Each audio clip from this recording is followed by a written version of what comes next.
Hello friends, welcome to our channel Telangana పిల్లతో ఆంధ్ర అబ్బాయి. అందరూ బాగున్నారా? నేనైతే చాలా బాగున్నాను.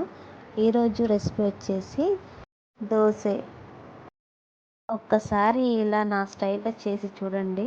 చాలా క్రిస్పీగా టేస్టీగా చాలా బాగుంటుంది దోశ. నేనైతే రెగ్యులర్గా మా ఇంట్లో ఎలా చేస్తానో అలానే చూపిస్తున్నాను.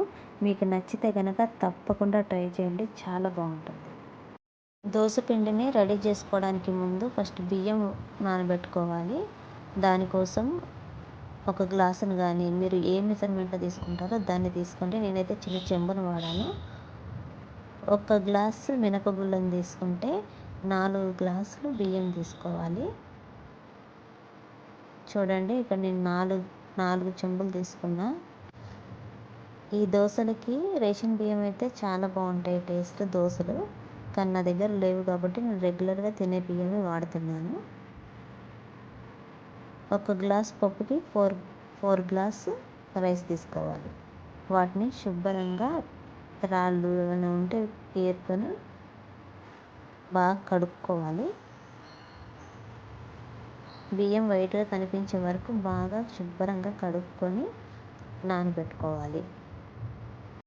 ఇలా శుభ్రంగా కడిగి 8 అవర్స్ నానబెట్టాలి. ఇది 8 అవర్స్ తర్వాత చిన్న కప్పు రైస్ తీసుకొని ఆ బియ్యంలో కలిపేసుకోవాలి. ఇది పిండి పట్టుకోవడానికి ప్రాసెస్. నేనైతే రెగ్యులర్గా ఇట్లనే చేస్తా. చాలా బాగా వస్తాయి క్రిస్పీగా దోశలు. మా ఇంట్లో ఇష్టంగా తింటారు. ఇలా కొంచెంగా వాటర్ వేసుకొని మెత్తగా పట్టుకోవాలి. రేషన్ బియ్యం అయితే తొందరగా మెత్తగా అయిపోతుంది పిండి. మనం రెగ్యులర్గా తినే బియ్యం అయితే కొంచెం బరకగానే ఉంటుంది, అయినా పర్లేదు. వీలైనంత వరకు మెత్తగా పట్టుకోవాలి. ఇలా పూర్తిగా పిండి పట్టుకున్న తర్వాత ఇలా ఒక లోతు గిన్నెలో కానీ డబ్బాలో కానీ వేసుకోవాలి పిండి. ఎందుకంటే ఇది మార్నింగ్కి చాలా పొంగుతుంది కాబట్టి ఇలా లోతుగా ఉండే డబ్బాలో అయినా సరే పెట్టుకోవాలి. ఇలా మూతని టైట్గా పెట్టి ఇట్లా నైట్ అంతా వదిలేయాలి.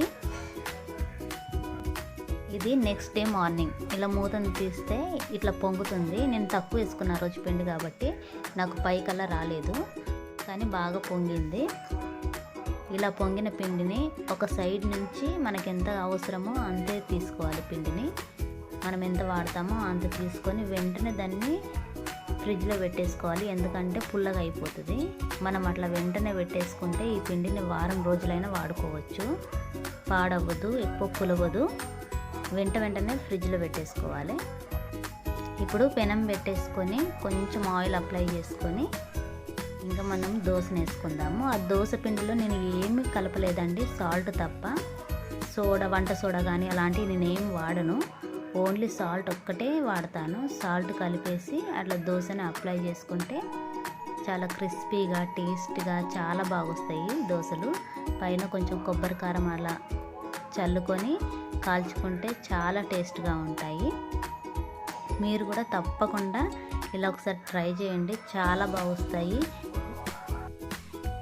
హలో ఫ్రెండ్స్, అమ్మిని దోశ చేసిన ఉంటాను. Hi friends. ఈ దోశలు అల్లం చట్నీతో కానీ పల్లి చట్నీతో కానీ దేంతో తిన్నా సూపర్ టేస్ట్ ఉంటాయి. ఇదండి ఇవాల్టి దోశ రెసిపీ. మీకు కానీ నచ్చినట్టయితే లైక్ చేయండి, షేర్ చేయండి, సబ్స్క్రైబ్ చేసుకోండి. అలాగే పక్కనే ఉన్న బెల్ని కూడా యాక్టివేట్ చేసుకోండి. ఓకే అండి, బాయ్.